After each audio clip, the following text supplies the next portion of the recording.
Hey, hey, welcome to Live with Lynn. If you're here, say hi. If you're watching the replay, be sure to type replay so I know you were here. I'm Lynn Huber, and I appreciate you being here today. So today we're going to talk about, are your closest relationships supporting your road to success? Sometimes we're held back from achieving our goals by the people we least suspect, those that are the closest to us. Although it might be hard to accept, the people that you're the most well acquainted with might be working against you, whether they realize it or not. In fact, my favorite motivational speaker, Jim Rohn, famously said that we are the average of the 5 people we spend the most time with. And it's true. It's true. When it comes to relationships, we're greatly influenced, whether we like it or not, by the people that are closest to us.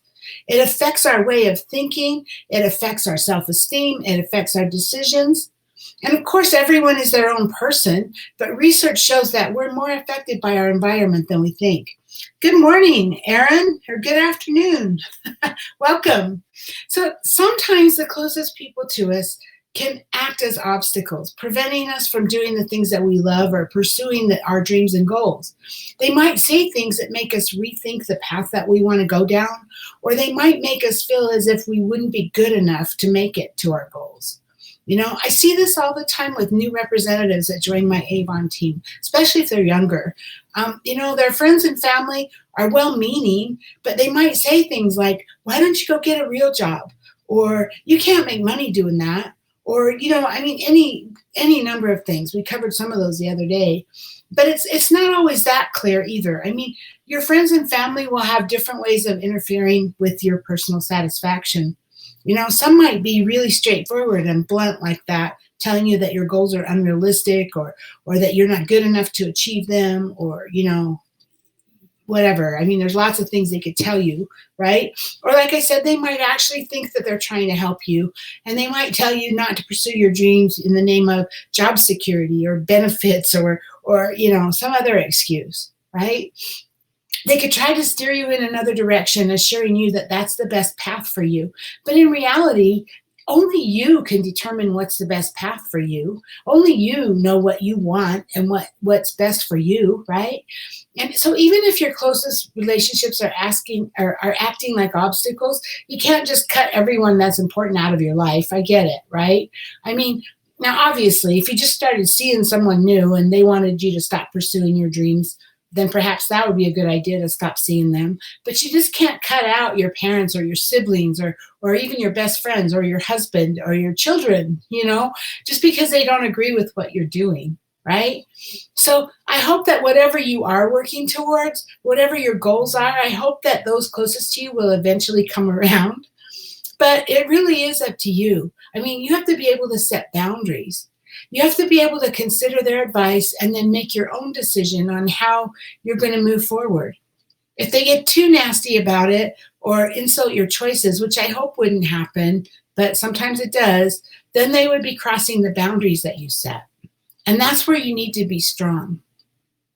If the people we surround ourselves with affect us so deeply on a fundamental human level, then we should learn how to attract those that we admire while phasing out the toxic relationships and the toxic people and the emotional vampires that are in our lives, right? So if people in your life are crossing your boundaries, now you'll need to make a decision of how big of a role they will play in your life. So if they're important to you, obviously you don't want to cut them out completely, but maybe you might need to distance yourself from them a little bit, at least for a while. Weigh their positive and negative benefits. And if they're overall a drag on your happiness or your success, then there's no reason to keep them around. At least not all the time, right? You can limit how much, if they don't live with you anyway, you can maybe limit how much time you spend with them, right?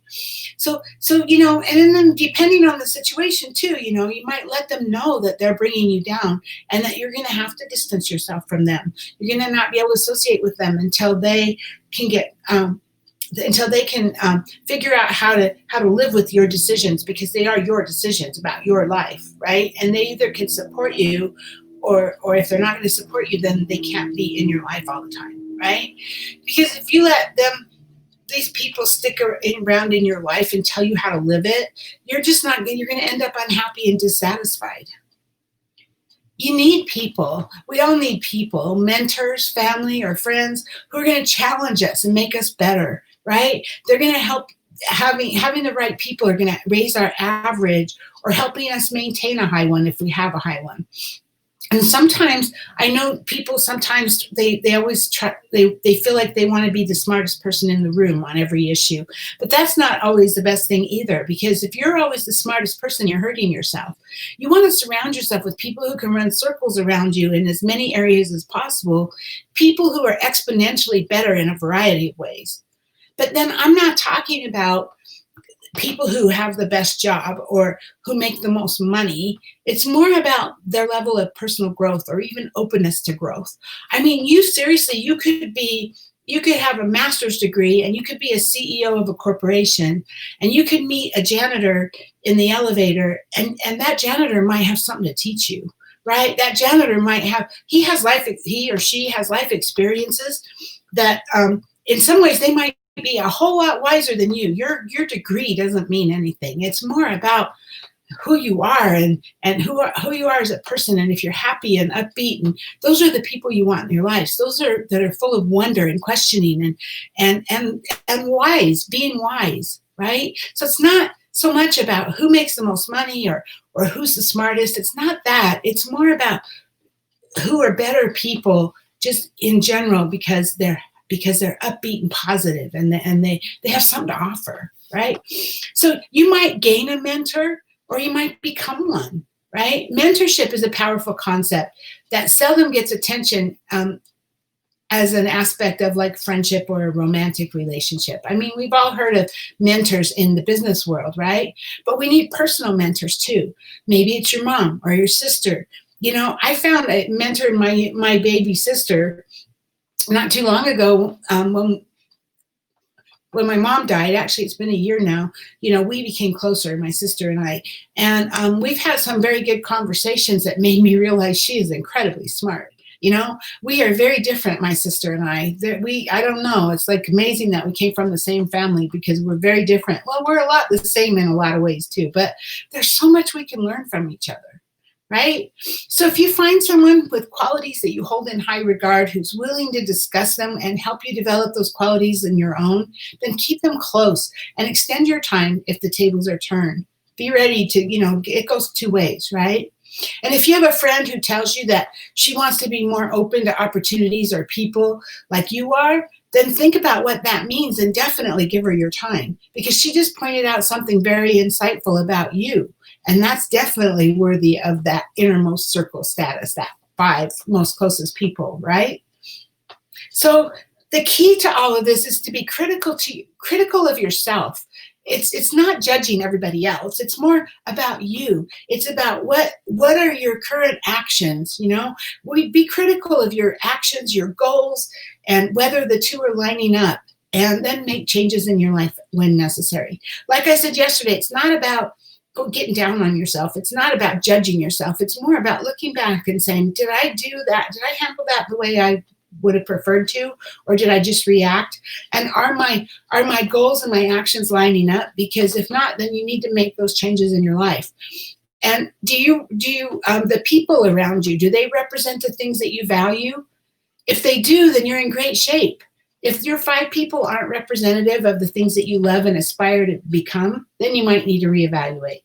Be honest with yourself and get ready to become the person that you were always meant to be. Because when you're surrounded by the right group of people and in a good place with yourself, then you have so much to give back to them in return. And that's where you're going to find success, because you're all going to lift each other up, right? So, hey, now I'd love to hear from you. What thoughts do you have on this subject? Have you ever had an experience where someone close to you held you back? Or maybe you had a relationship that actually held you up and made you become better. So please get down in the comments and share your thoughts. I would love to hear your stories. Thanks, Erin, for being live with me today, and anyone else who might be live that just didn't comment, and anyone who might be watching the replay. I appreciate you. Have a great day, and I'll see you tomorrow. Bye-bye.